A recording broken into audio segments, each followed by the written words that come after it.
I'm going to talk about a site called BigUniverse.com that I founded a couple of years ago. This is an award-winning web community that's for reading, creating, and sharing children's picture books online. Very different from anything I've done for the past 20 years. I've been doing enterprise software engineering, and I decided to do a kid site. It's a long story, but basically you can read hundreds of books online that we get from publisher partners such as Reader's Digest and several others. But you can also create and publish your own. So we get everybody from kids to grandparents to teachers writing children's books and publishing them on our site. That's the homepage. If you think about it, I mean, the problems we're trying to solve are really basic. And reading and writing skills are just fundamental skills that kids need. And then the better reading and writing skills you have, the more just confident you are, and so on. And nowadays, with kids being drawn to the internet and Wii, video games, and all that, I think it's a right time for this. And print books are getting more and more expensive. There's nothing like holding a book in your hand, but then there's a lot of benefits of having online stuff. You can organize things, you can put in virtual bookshelves, search for books, and then have access to hundreds of books. So we basically have a product called BigUniverse Reader that lets you read books online. BigUniverse Author that lets you create books and publish them, and then social networking features. So let me show you some screenshots. We launched this site back in March of this year. It's a niche site, so it's not like a Facebook type, 100 million plus subscribers. But right now we're getting about 25,000 visitors on our site that spend about average of 11 minutes. So it's a very sticky site, and we're just really starting to take it to the next level, basically, from here with heavy marketing starting in January. I'm sorry, Neil, 25,000 visits per month. Yeah, it's a low number, but we're trying to reach like 1 million by year 3. So kind of tested the water, see what people like, and now really go after and grow it in a big way. And we already get viral. This growth has been pretty much all viral. Used AdWords in the beginning as a seed, but then the rest is all grown virally. Basically our revenue model, and we haven't started generating revenue yet because, again, we're gauging to see what the community is doing, how they're using it. But a small percentage of it is going to come from ads, just 10-20%. Just wasn't counting on ads being a kid site, and also just ads have taken a hit. A good part of it will come from subscriptions, because what we're really trying to do here on this side, we've got content creators such as professional publishers like Reader's Digest. We've got illustrators that provide us images for our authoring tool. And we're also working with some authors directly. So we've got content creators on the left side here. On the right side, we've got teachers, parents, kids coming to our site. They're the content consumers. And then, BigUniverse is sort of the platform to bring the two together.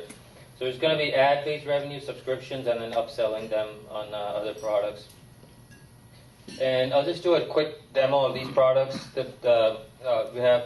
The reader, the author, and then the social network. So we've got on this side, if you notice, basically our website is broken up into 3 main sections: read, create, connect. Very easy to navigate. So when you go into the read section, for example, from either here or here, you can read about hundreds of books basically online just for free. For example, let's see if pick a good one here. Like this one is really, we've got nonfiction and fiction, so voting, is a big thing right now. It's the #1, top read book. There's other ones like this, like fiction. I just pulled one of these up.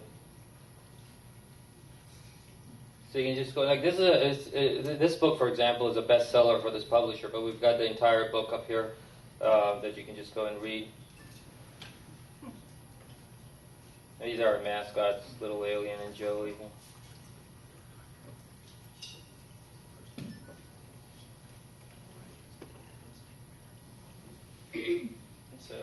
So just stuff like this. You can read the whole book. It's usually a little bit faster than this, but so that's the reading side where we got hundreds of books. And on the create side,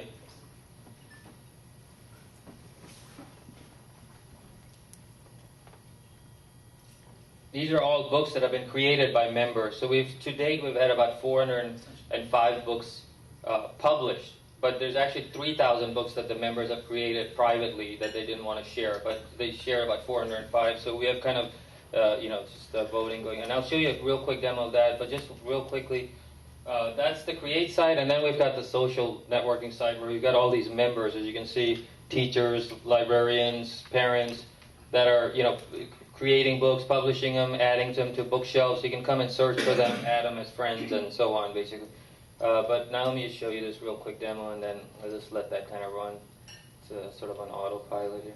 It only goes for like a minute or two. I'll start playing by itself. Can you stand just a tad bit to your right, about another foot and a half to your right? Oh, this right? To your right. Oh, my right? To your right. Sorry. Other way. Oh yeah, otherwise I'd be right in the middle. All right, it's it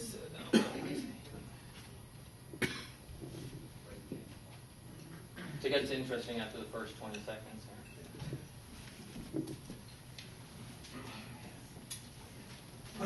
Create? Yeah, it's a create.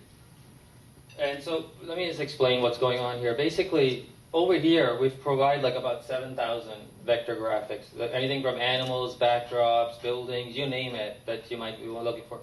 You can add words, as you might want to do in a book, I guess. Change background colors and so on. But you can quickly assemble a children's picture book, like within minutes. Because children's picture books, usually authors they spend about a year or so writing children's book or more. I mean, it just takes a really long time in the print world.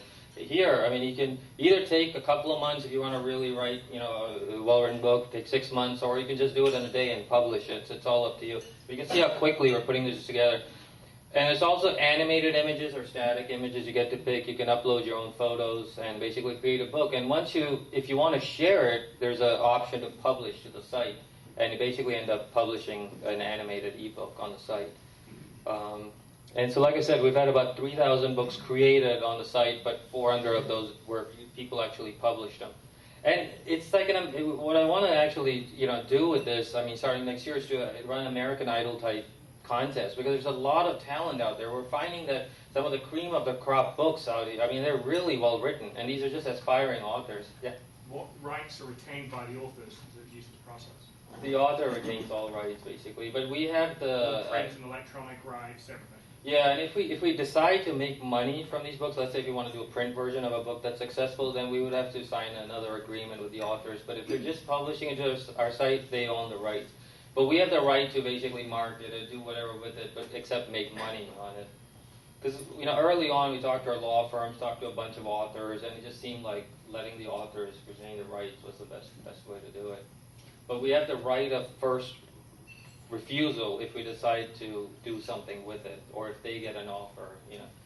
But right now it just we just don't see that. I mean, some authors have contacted us, asked us questions about it, but we don't see that as a big issue just yet, because these people, they're coming to our site and publishing. They just want to write a children's book and publish, basically, not necessarily to make money. American Idol has a very distinct business model. It does, and Simon and those guys have become incredibly wealthy. They actually produce more revenue now for Sony than Bruce Springsteen does. Really? They retain all rights to all their artists for all time. Wow, really? Mm-hmm. It's a very clever business model. Yeah, and the thing is, I mean, if I could, for starting out, and down the road, I could even see maybe doing that to get that big. But right initially, we wanted to make sure that, because there's this whole problem going on in the publishing industry about rights, like Simon & Schuster and all these companies, and that's why it was like a sticky situation. So we figured out the door, at least let's keep it clean, let them retain their rights. But that's pretty much it. That's the demo of the authoring tool. And I've had 5 minutes already ran over, so I don't want to take up too much time. But that's really BigUniverse.com. Very visual. So thank you.